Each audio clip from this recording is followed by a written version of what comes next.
చూసి ఇది మన ఆస్తి కాదు, మన రక్తం కాని దాన్ని కాపాడలేకపోయాం అని రామయ్య కళ్ళలో నీరు తిరిగింది. గత 3 సంవత్సరాలుగా వర్షం రాలేదు. పంటలు ఎండిపోయాయి.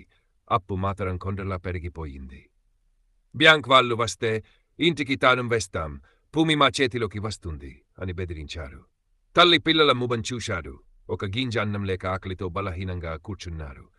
అప్పుడు రామయ్య మనసులో ఒక నిర్ణయం. లక్ష్మి మన ఊళ్ళో ఇక బతకలేము. పట్నం వెళ్దాం. అక్కడ కూలి అయినా దొరకొచ్చు అన్నాడు.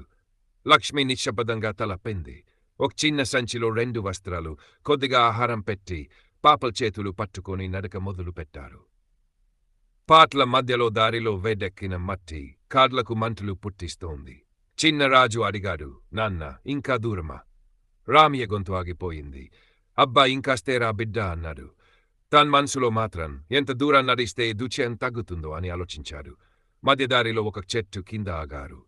లక్ష్మి చీరమూల్లో ఉన్న చివరి పులిహోర పిండి ముక్కల్ని పిల్లలకు ఇచ్చింది. తానే మాత్రం తినలేదు. రాయ గమనించి, నువ్వు తిను లక్ష్మయ్య అన్నాడు. ఆమె నవ్వింది. పిల్లలు తిన్నారంటే చాలు రామయ్య, మనం రేపు ఏదైనా చూసుకుందాం. రాత్రి పొదల క్రింద నిద్రపోతున్నారు. పట్నం వెలుగులు దూరంగా మెరుస్తున్నాయి. చిన్న సైత కడుపు నొప్పితో ఏడుస్తోంది. రామయ్య చేతిలో ఆమె తల ఉంచి నక్షత్రాల వైపు చూస్తూ కన్నీరిట్లు కార్చాడు. ఈ నేలకి జీవమిచ్చాను, కాని అదే నేలను విడిచి పంపింది అన్నాడు మెల్లిగా.